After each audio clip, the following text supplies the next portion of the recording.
Hello, I'm Ronnie Eldridge, and welcome to Eldridge and Company. I'm so pleased today to be able to talk with John Mollenkopf, a distinguished professor of political science and sociology at the Graduate Center of CUNY, and he also is the director of its Center for Urban Research. Hello, I'm thrilled to talk to you because you're going to tell me what the future is, right? Sometimes the future can't be read off the direct past. If we had to project ourselves from the 1970s forward, we would have been worse off than Milwaukee or Detroit or whatever. And we've really rapidly recovered from that.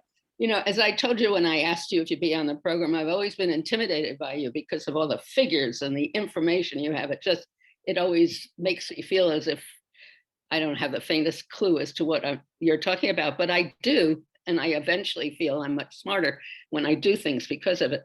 But what I've discovered now is how important the census is as the basis for everything we do, from how we live, where we live, how much money we make, how much money we get for the government, everything, right? And what a good combination your titles are, that you're both a political scientist and a sociologist. The census was established in the Constitution. Yeah. And to count people to allocate House seats across the states. So even though we use it mainly to figure out who we are and where we're going, it also is the basis of political representation. So the state is in the process of beginning to draw new lines for Assembly and Senate and congressional seats. And then next year, New York City will redraw the boundaries for the council district. So the census has a very direct political impact and dimension to it. Well, what does the census tell you? Well, number one, the biggest surprise for me is that our population went up very substantially. We went to 8.8 million people, which was more than I expected because the population estimates for 2019 and 2020 were actually showing the city declining in population. So it was a tremendous achievement of all the people that worked to make sure everybody filled out the census to get that big number. And as a result, New York State only lost one House seat. And even if it had had just a handful of more people, it wouldn't have lost any seats. So that in itself was both very interesting and a major accomplishment. And then, of course, it begins to tell you who we are in terms of the racial makeup, the age makeup, what kinds of households people live in, the age distribution. This is just the very first wave of information that we get out of the census. And later on this fall, we'll begin to get much more detailed information about ethnicity and racial categories and so on that they didn't release in this particular initial data set that they use for redistricting. So what basic map do you use to look? I mean, what divisions do you use? Do you know what I mean? Election districts?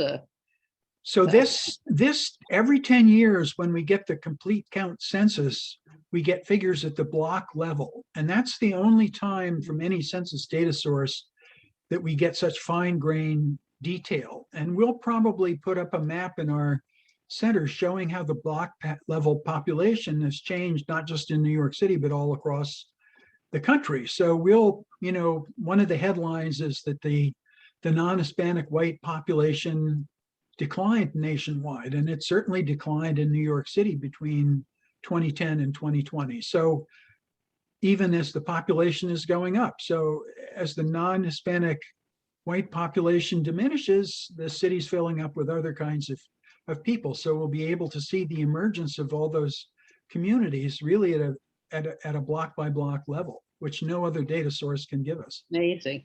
But we talk about the increase in intermarriage, for instance. Does that count as the decrease of the white population? Yes, probably not. Well, only if you count people with multiple races as being not non-Hispanic white.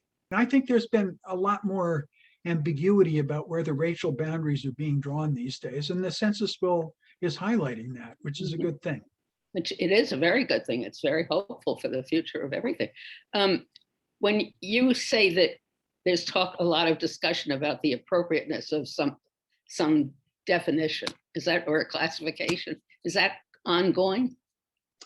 Oh, yes. Well, the categories that the census uses are not, scientifically derived from some lab somewhere where they're doing DNA analysis. They're social constructs, and they clump people together and they draw lines between people. And it's always controversial about who belongs where. Where's the line being drawn? Is it fuzzy, or is it bright? We know that there's a lot of intermarriage and a lot of working together and a lot of living together of middle class Asian and white families, and that Asians, if you look at incomes and education levels and jobs held and all that, are very similar to non-Hispanic whites, and in some way actually doing better than non-Hispanic whites. Yeah. So to say that these are somehow, sociologically or politically different groups is a kind of political claim, which might or might not, be borne out in day-to-day activities. So this is an especially exciting, I think, isn't it, time for you, because we've had this the mayoral election, and and we had choice voting, which does it make a difference? And are you going to look at every single round of the voting? Yes and yes. And in fact, earlier today, that's exactly what I was doing before we had the chance to talk with each other. This is a totally fascinating election for a number of different reasons. Number one, after years of the Democratic vote count going down from primary to primary, this one really surged. People were really interested in it and engaged in it across the board. And it's also interesting because it was fairly polarized.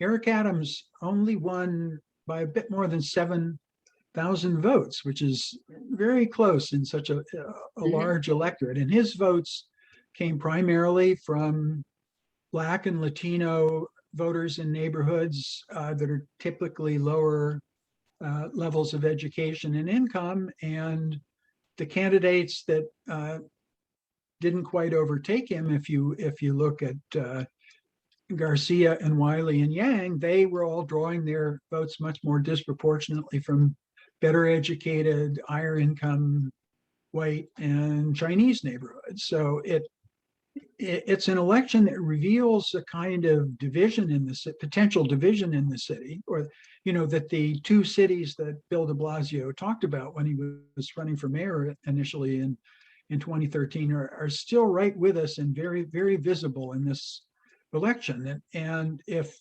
Adams hadn't won, then there'd be a lot of discussion about polarization and how can you have a white non-Hispanic or Asian person governing such a diverse city. But it'll be very interesting and I think challenging for Eric Adams to win over the people from whom he didn't get votes. And I think to really manage the city effectively, he's going to have to do that. But he's emphasizing that it's a whole new category: working class, middle class. I mean, how similar are they? Is working class considered? A lot of analysts of public opinion and elections use a shortcut to make that distinction between people who are college educated and non-college educated. Huh. And the share of a precinct or an election district that's college educated is the single most strongly correlated thing with turnout. And education levels were very negatively correlated with Adams's vote. So he really did pull off something unusual and quite special of a working class minority majority coalition of the city. And we've never really seen that quite as strongly in past elections as we see it in this one. It's interesting because I saw him on television saying, "I'm the face of the future." And that could be interpreted different ways. But Well, yes. And what's interesting to me as I begin to look into the data is that um, Black and Latino immigrant voters probably voted more strongly for him even than African Americans and Puerto Rican voters. And in the sense that he's representing the working class, immigrant, growing communities of the city, he is representing the future of the city. But the future of the city also revolves around education, upward mobility, expertise, and so on. And when he says we don't need any college professors, I mean, I take that a little bit personally, being a college professor, but I mean, it was a kind of a snide remark about Maya Wiley that he made. It takes not only frontline workers, but college professors to make New York City really stride strongly into its future. we also had the city council races. And that shows, I think, more than anything, the diversity in the city. Absolutely. It's totally remarkable. Yeah.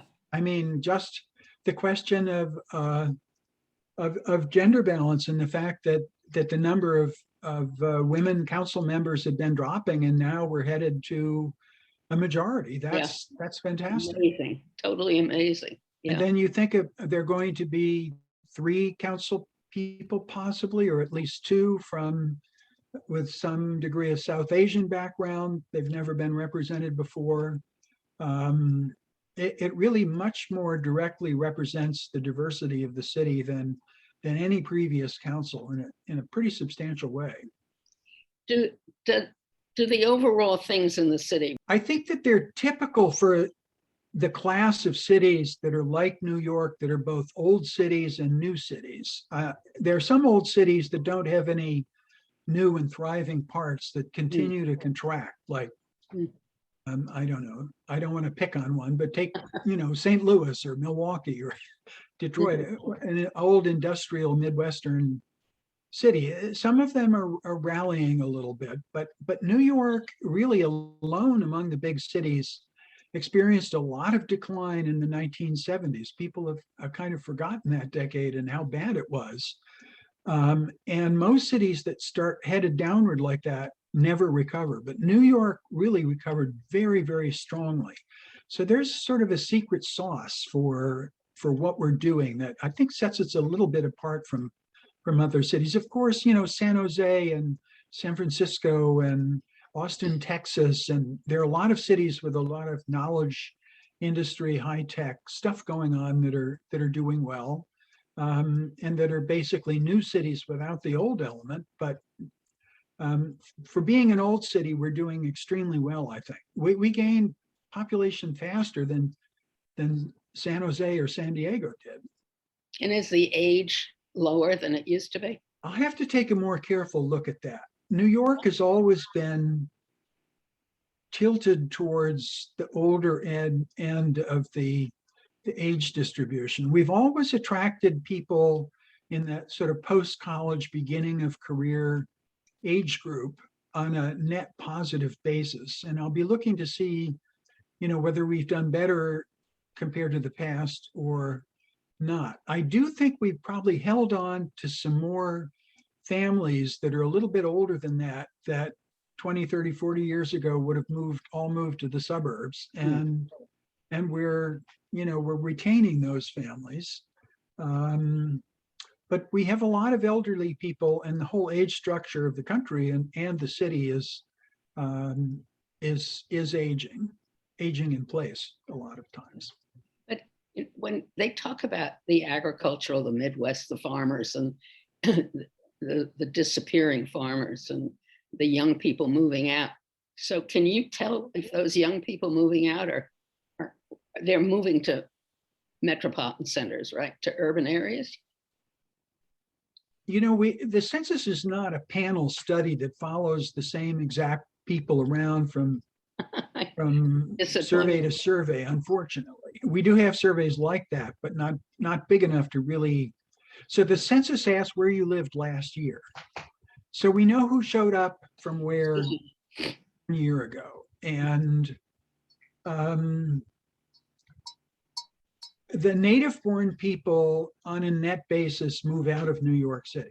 So native-born whites, blacks, and Latinos, Puerto Ricans, primarily African Americans, they've been gravitating out of the city on a net basis for quite some time.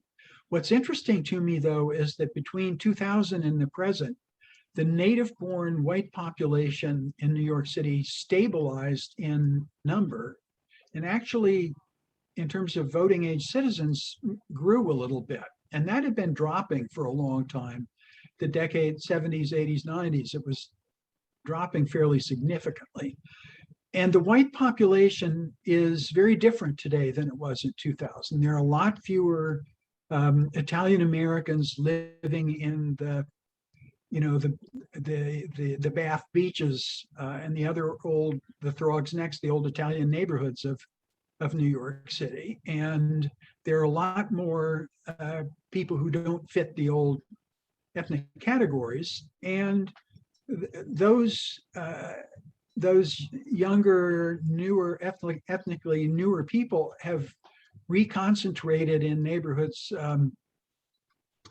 that are in a ring around the Manhattan business district, including Astoria and Western Queens, even Bushwick, but the across the river neighborhoods from Manhattan in Brooklyn. And so we have a lot of neighborhood change going on. Gentrification is certainly the label that it gets most of the time, but I think there's deeper and more profound generational and lifestyle differences happening that are accounting for it. So the big change is both white young people moving into neighborhoods like, Bushwick in 1970 had the biggest number of so-called underclass census tracts anywhere in the United States. And today, you can't walk a block without coming across some trendy bar or restaurant or something. It's still a poor neighborhood, but it's a very different kind of poor neighborhood than it was. And Bedford-Stuyvesant is less than 50% African American at this point. And So, the African American population of the city is suburbanizing. It is returning to the South. I mean, there's certain to be some real estate pressures on black renters in neighborhood like Bed-Stuy, but that's not the whole of the story. There are sort of generational shifts that are going on as well. so do you measure the issues that are prominent? I mean, are the majority of people most concerned about crime? Well, there's certainly been points in New York City history where crime has really driven public opinion and the political agenda. But it isn't now. All through the 80s, the violent crime rate went up very substantially, and it peaked in 1990. And it's been downwardly sliding ever since, although we had this little uptick in the last year in violent crime. But And it wasn't just New York. The politics in the campaign didn't really reflect that, didn't it? Did it? I mean, that was one of the basic issues that the incoming mayor ran on. Yes. And I think the contrast between I'm a policeman and I know how to fix the department so that it polices fairly and is respectful, but is also effective, was a very solid message for Eric Adams. And to fund the police, that certainly motivated some important segments of the electorate, but it wasn't, I think, a winning message, and probably to some extent undercut the progressive position in the election. I agree with you. We have no measure of how the media affects the politics and voting, do we? Well, I have a survey in the field that's asking a lot of questions about exactly that. And we'll get out of the field in a few weeks, and somewhere down the line, I'll be able to say a lot more than that. Different segments of the population get their input from very different segments of the media. So the educated professional people in New York City are very influenced by what's in the New York Times and what the editorial stance of the paper is. But that only is really crucial for maybe 1/3 or so of the likely electorate. I think that tabloids are less important than they used to be because there's so many alternative sources like Fox News and social media, and radio is more important than people think, because there are a lot of segments of the population that are listening to popular radio all day long while they work. If they're working in settings where there's face-to-face activities, sometimes that's in the background. So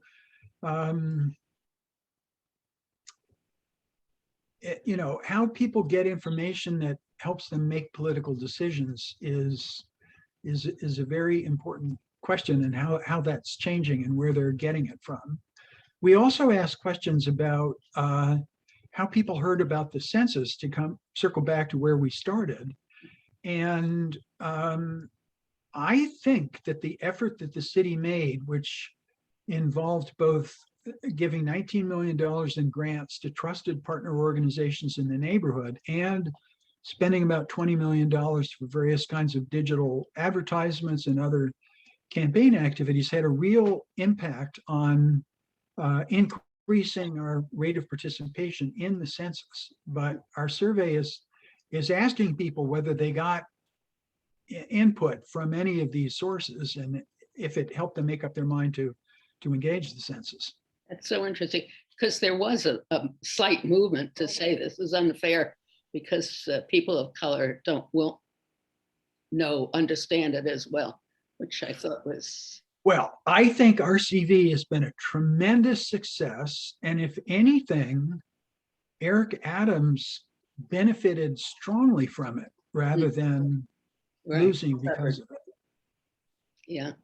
So what do you think is going to be the future? Is the city council going to assert itself more than it has in the past and try to be? Well, they have a challenge ahead of them because so many people are new, Mm-hmm. and they have to organize themselves and decide who's going to be the speaker. Mm-hmm. There are going to be a lot of politics around that. There are a certain number of people who are associated with the county Democratic Party organizations, and a certain number of people who see themselves as outsiders and challengers. And where will that balance fall? There'll be a lot of maneuvering around that. And then as soon as they figure out how to organize themselves, the council has to begin to name members of the districting commission that's going to redraw the council lines. And there'll certainly be a lot of politics around that. Right. And then we have the state redrawing the lines. Right as we speak. The process is unfolding. They've already started, yeah. So do you think it's too bad that the Constitution set the Senate the way it did? I wish we could. It's a deliberately undemocratic body. What can we say? But with a small d. The move to do the census but nonpartisan ways, do you think it's going to make a difference? Because the legislatures have the final say, don't they? Yeah, I think that the state legislature will end up drawing the boundaries for the legislative districts, because both houses of the state legislature are controlled by the Democrats, but the independent body set up to do the initial lines has Republicans equally represented with Democrats. And I think at the end of the day, the Democrats are not going to let that prevail. That's just a guess. It's a congressional district to eliminate. Yeah. Yes, we'll have to eliminate a congressional district, and if people follow the population rules, it's going to have to be an upstate district because downstate grew. So it's the upstate that should lose the representation, and we'll see how that works out. Yeah. But we'll never change the number of legislators in a body as a result of the census, right? I mean, like in the city, the state legislation has has fixed the number of, they used to change the number of senators if they thought that it would help, and Republicans did in redistricting. But that's both numbers are fixed, but they could be unfixed legislatively in the future. And the number of council seats is set in the city charter, but that could conceivably also be changed by a charter amendment. So you love what you're doing, right? I do, and this, for people who like population numbers and political numbers, this is a perfect moment, because we get all of this avalanche of new census data, as well as all this electoral data, and there's a lot to unpack. For example, Donald Trump improved his vote in New York City between 2016 and 2020, and a fair amount of that improvement came from immigrant Latino communities, and we haven't yet figured out why that was. What was it? Even though Donald Trump is fortifying the border and denigrating immigrants, he got some support from more support from Latino immigrant communities. So that's a real puzzle that we would learn a lot from unpacking, and that's just one of many lurking out there for us to look at. We've come to the end of this program, so I would like for you to agree that you will come back as you learn different things, and Sure. we can continue this whole thing. All right. I'd be very glad to do that. And thank you for the opportunity of being with you. It's been delightful. Thank you. And very insightful. I mean, I'm very helpful. So we've got to get more people, although we were successful with the census, still more people involved in it. Thanks a lot. You're welcome.